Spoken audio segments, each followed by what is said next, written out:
Welcome to Talk About the Passion. I'm your host, Christian Campagna, and I've taken a week and a half off doing this, and I'm back and ready to start digging into these episodes again. On the last episode, I talked about doing a couple new features on this channel. One was going to be me talking about music I found on the Trouser Press website and talking about bands on there. And the second one was going to be music from years that I was alive, that I've been alive. So I was born in 1969, so we're going to start there. And what a perfect time to start this. I recently found myself in a situation where I've had to face my own mortality, which has been a new experience for me that I won't get into here because I kind of just want to talk about music, and I'm sure I'll get into it here at some point. It'll make its way into this podcast.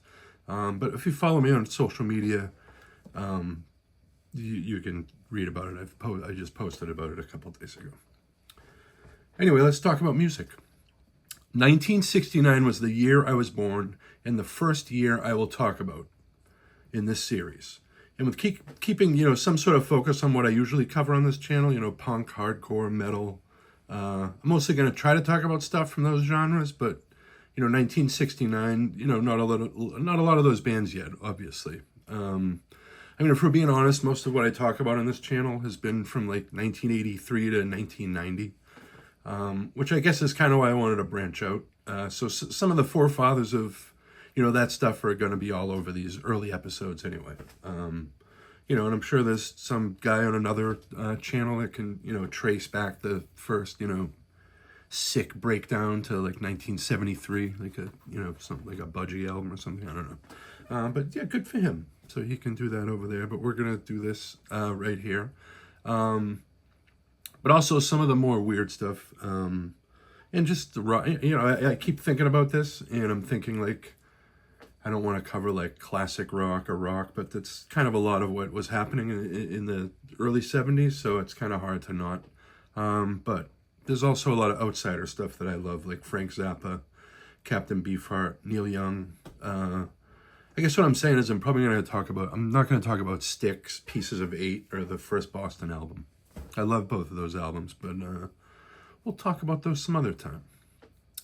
1969 musically for me, not my favorite year, of these earlier ones I'm going to be talking about. And obviously I wasn't listening to this stuff in 1969. I was born in November, so I was really only alive for 2 months in 1969.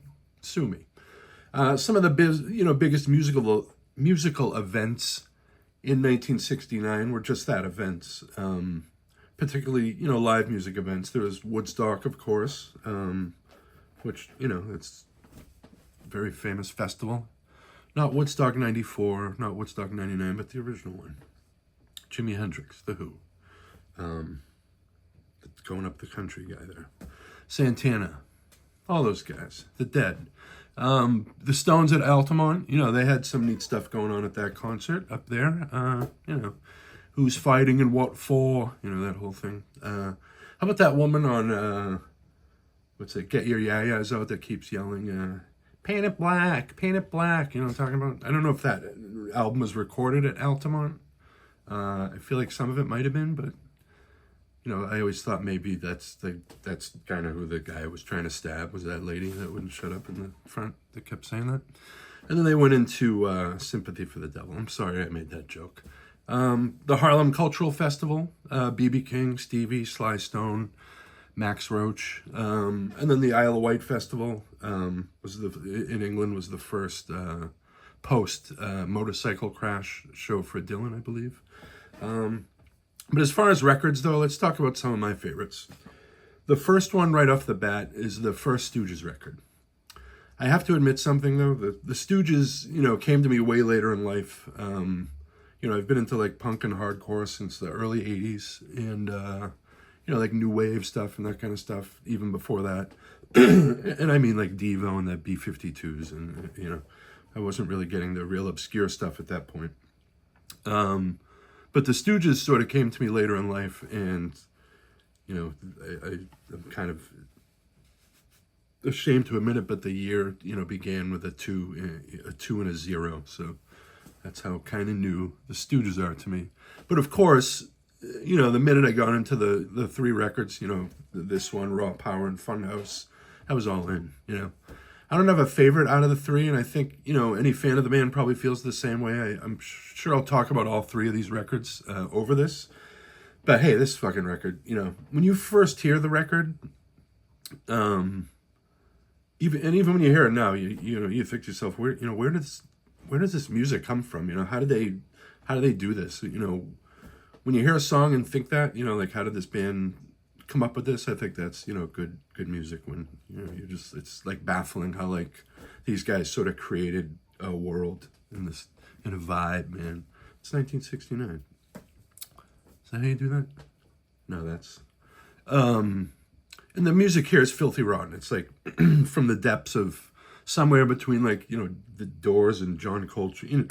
I always say like people who who are like punk fans that hate the Doors. I don't think we'd have the Stooges without the Doors. And I get why you don't like the Doors, and we'll get into that because they have some records that I really like that we will probably talk about on here. So you can fast forward through those parts if you have a problem with that. But I'm not going to talk about the Eagles or anything like that. So you're safe. And the music's like drenched in fuzz and echo and this hand claps throughout the record, and it's just there's this like heavy air surrounding it. It's just like this sort of dark. I don't know how to explain it, but it's just it's one of the best records ever. So an important record in the history and formation of punk rock. Some people would add MC5, Kick Out the Jams in there, which also came out in '69. And I agree, although that record and that band never hit me as much as the Stooges did. I almost like some of the later MC5 stuff a little better. Sorry. What's the one that has like the bomb on it? The one that has Sister Ann on it? I like that one. I think High Time, is that what that's called? Hey, Frank, pull it up on the thing. I got a guy here now, producer. So I'm one of the people who doesn't think, we're going to move on now from the Stooges. I'm one of those people who doesn't think Led Zeppelin were really part of the invention of heavy metal. Hard rock for sure, but metal, I never heard it, And that's not to say that, the first two records aren't like just filled with fucking riffs, and some of these, a lot of these guys released two albums in 1969, 1 and 2, some very original album titles, which they kept going until 3 and 4. And so these first two records, that was sort of a British thing, and of bands putting out like 2 records a year. I think the Beatles did that, and Black Sabbath, I think, did that with the first 2, at least in the UK. That's pretty exciting. When we do 1970 next week, we're going to start getting to those guys. I'm a big fan of them. So this record, the first record comes out in January, and it's like right out the gate. Good Times, Bad Times. Is there like a better song for your debut album than that? Dazed and Confused, Communication Breakdown. Come on. And it's not my favorite record of Led Zeppelin's, but it's and neither is the next one, which Led Zeppelin 2, which came out in October. So 9 months later. But I like it better than the debut. Even the drum solo, Moby Dick, the instrumental with the drum solo, Moby Dick is just like a perfect just jam. Of course, Whole Lotta Love, What Is and What Should Never Be, Ramble On, Heartbreaker. Okay, fine, this album's great. But my wheelhouse for Zeppelin has always been 4 and Houses of the Holy. And you ever meet one of those guys who's like, Presence is my favorite Zeppelin album? I got a few of those guys in my life. Those are the same, like the Pink Floyd Animals, some of the Technical Ecstasy guys even hang out in those crowds. This is my favorite. Hemisphere's Rush, those guys are all sort of in that same group. All great albums. I'm not making fun of these people, but there is a type. You know who I'm talking about. You're probably talking about 5 of you right now. I love Hemispheres. And we'll get into that when we get to 1978, 76, 78. pull that up. So yeah, so those two records are amazing. And my favorite rock band of all time, though, so we're going to move on from Led Zeppelin. The point of these episodes isn't going to be to like do sort of these deep dives like I do with the records. It's kind of a general thing. I don't even know how long this is going to be. When I turn this off, I'll find out if I'm rambling for 8 minutes or 17. I'm not sure. So I apologize if I'm just kind of all over the place. My favorite rock band of all time, though, is probably The Who. At least as far as like the classic, British Invasion, the Beatles, the Stones, the Kinks. I think I related to The Who better than, the other bands. Maybe some of the early Kinks stuff, like their love songs and those kind of stuff, because some of that stuff was, written by guys that were probably teenagers when they wrote that stuff. Nothing's gonna stop me worrying about that girl. When I see that girl again, that those kind of those songs. Those are like sappy, happy love songs, but I think they have like just a little more of an edge than the Beatles' early stuff. But also the Kinks were kind of hard to relate to a little later because they were very British, and a lot of the references didn't go over well to morons like me from the United States who were jerking off to fucking Scooby-Doo or whatever. No, I didn't do that. But so should I cut that out of the thing? So The Who released the album Tommy in 1969. This sort of bloated rock opera. That's like it's a ridiculous concept. This guy who can't see, hear, or talk, but he can play pinball and he gets cured. But anyway, that album was introduced to me in probably 1976. My dad had a VCR. We were one of those families, I think, because of probably the music business. But we had a VCR that had those big tapes. It was like the size of a it was big. 1/4-inch tapes, is that what those were called, maybe? Like, they were the kind of thing, it was so old. It was new at the time, but, this was so long ago that a movie would have to be on 2 reels. A 90-minute movie would be on. But we had Saturday Night Fever. And I think, unless this was on, like, we had some random cable TV channel when we moved to California when I was in 1976. And, but I accidentally saw the Ken Russell version of the Tommy, the movie, which stars, Tina Turner and of course, Roger Daltrey plays Tommy. Who else is in Elton John? And this is probably like when I kind of think of why I am the way I am. It's probably literally because of the scenes with Cousin Kevin and Uncle Ernie.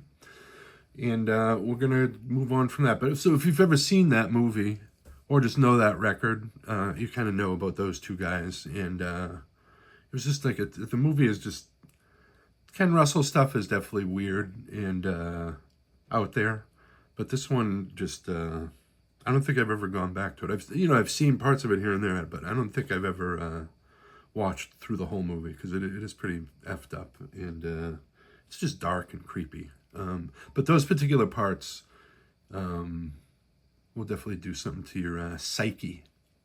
So yeah, The Who, Tommy, fun record. When it's just the original version, or those, they released like 47 different live versions of that through the years. They did that at Leeds, the reissues of Live at Leeds included them playing that whole record. And hearing the record, the record as it is great. With it's got horns on it, and it's just recorded. It's like a real warm sound, and but hearing it live. The Who with that era, in that time, 1969, live, or sort of untouchable. I mean, from probably their whole, up until, Moon died, they were sort of untouchable. Aside from that night he passed out on the drum set and that guy came up and played. Let's move on. We're going to talk about this guy now. I don't have all these records I'm talking about, or I do, but I only grabbed a couple. This guy, King Crimson and the Court of the Crimson King.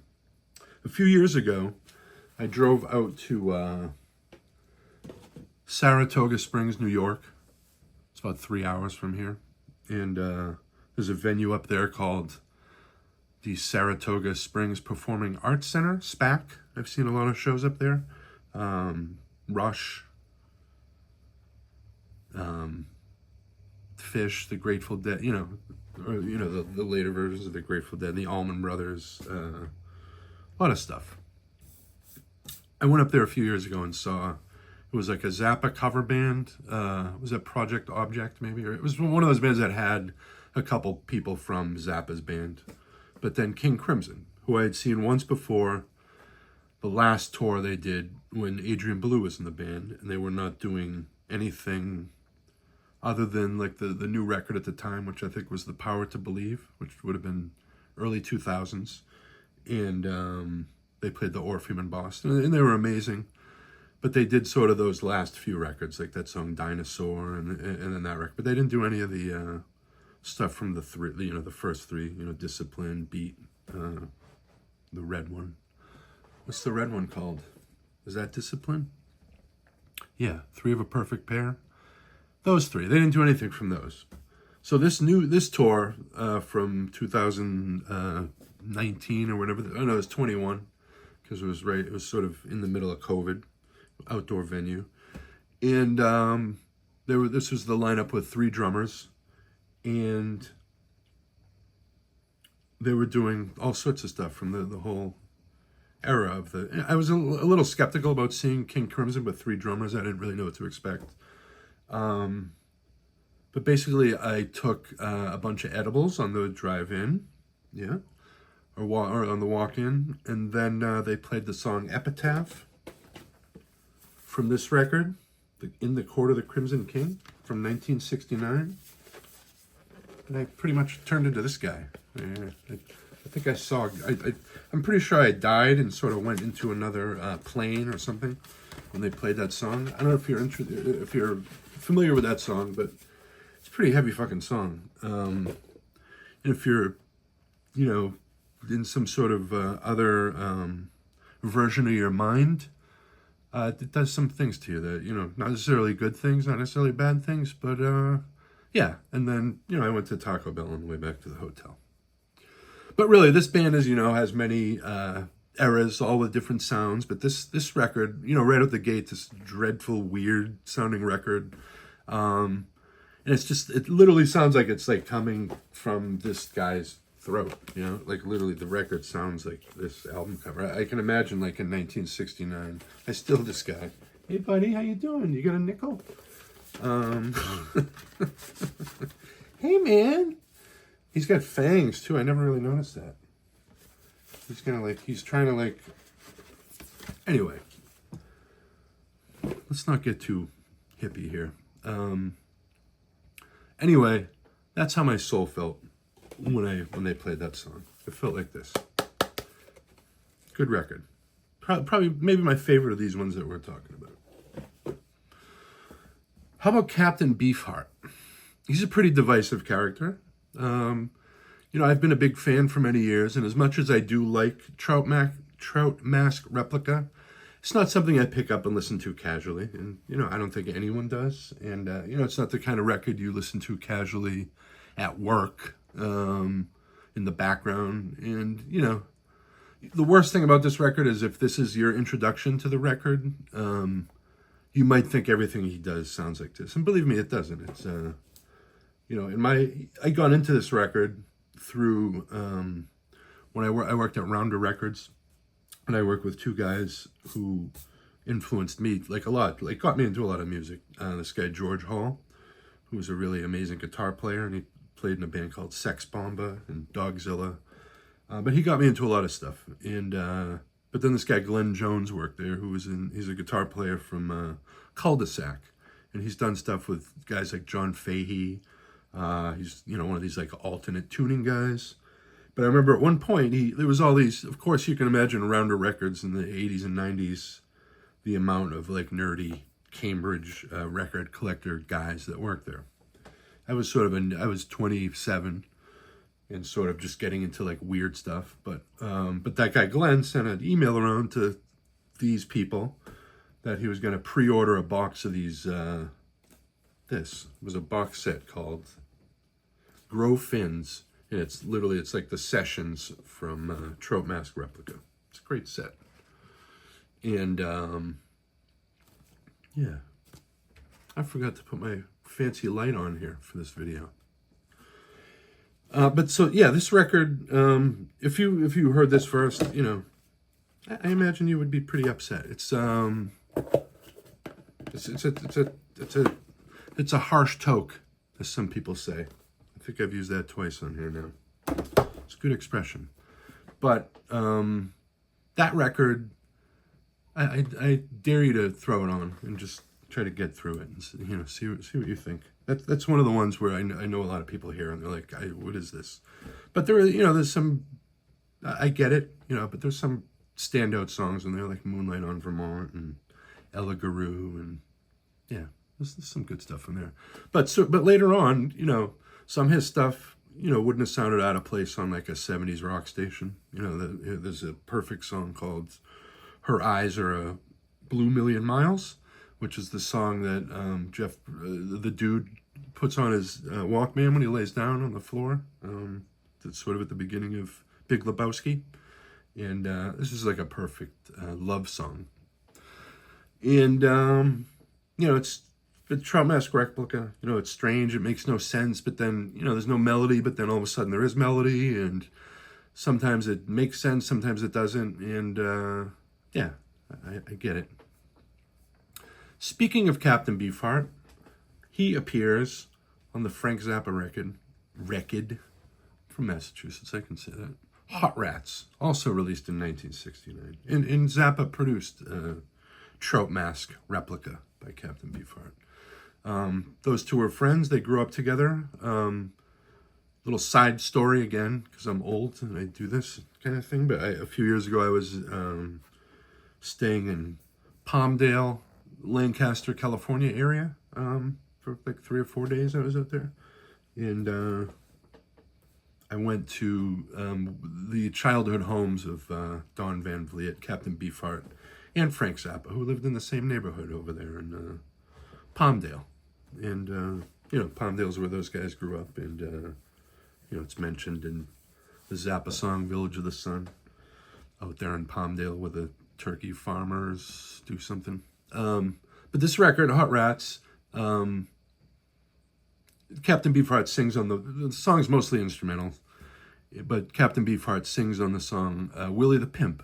And that would be the first time I heard his voice and just knew of his existence. And but the record also is famous for the song Peaches and Regalia, which is just like a famous instrumental. A lot of people have covered that. Jam bands cover that. And in fact, I don't know how I missed this, but I found this the other day when I was just reading up on the record. Is Shuggy Otis plays bass on that song? I didn't know that. And of course, the iconic cover, which forever I thought that was Frank Zappa, but it's not. So I apologize to the woman that is not Frank Zappa on the cover of that record. And for people who are like sort of put off by the humor and satire and just sort of how he sings, this was a good record to sort of get into, to sort of see what like he's all about, I recommend this record for, I've been trying to get people into Frank Zappa forever, and it's tough because it's a daunting catalog, and the last 2 years or so, I've opened up a whole other section of his catalog that I kind of ignored for many years. So, yeah, I kind of like when that happens with an artist, especially with someone who's got, 75 albums or whatever the hell he has. But yeah, so his stuff has grown on me. In a lot of like the humor and just like how he sings and sort of that vibe of like they're in on this like joke that you don't get is off-putting, and I can see where that is like that for people. So I get what you mean, buddy. But I'm sure I'm going to talk about more Frank Zappa on here because he some of his best stuff is coming up, and especially in the early 70s. The Stones put out Let It Bleed, a perfect rock record, 1969. And that's probably one of my favorite records by them. We don't need to talk about the Rolling Stones on here, though. Like, we know. Best rock band, one of them. But Neil Young puts out the record Everybody Knows This Is Nowhere in 1969. And this record for me is, pretty important. Just like lyrically, his stuff was very influential to just like who I was like in my 20s, and just like, which is kind of cringy now when you look back at like sort of how you were in your 20s, like brooding, stuff, and yeah. But anyway, you know what I mean. But so this record though is like a perfect song, a perfect record, and one of the amazing things about this record is he was sick with the flu, and he wrote Cinnamon Girl, Down by the River, and Cowgirl in the Sand all in sort of one sitting, which is, can you imagine? That's insane to me. So lots of honorable mentions as we wrap up 1969. Grand Funk on Time. That's a good one. They get better as they go on, and then they get shitty. But yeah, but yes, because then they put out the red self-titled one the same year later on, and or maybe that one came first. I don't know. But the red one is like is an amazing record. And what else? The Doors' Soft Parade, 1969. That I don't know. I think it's the first, but the self-titled Yes album. That's a really good record. I like all eras of Yes, and that era is definitely a little different than what they became once Steve Howe joined. I think that's pre-Steve Howe. I always thought like I know what I'm talking about. Yeah, pre-Steve Howe. Yes, I mean that's like a basic thing I should know if I'm gonna fucking talk about a record. Hot Buttered Soul by Isaac Hayes. That's a good one. And that second self-titled Free album. Free is a great band. And I'm sure I'm missing a lot, but like I said, 1969, not my favorite year.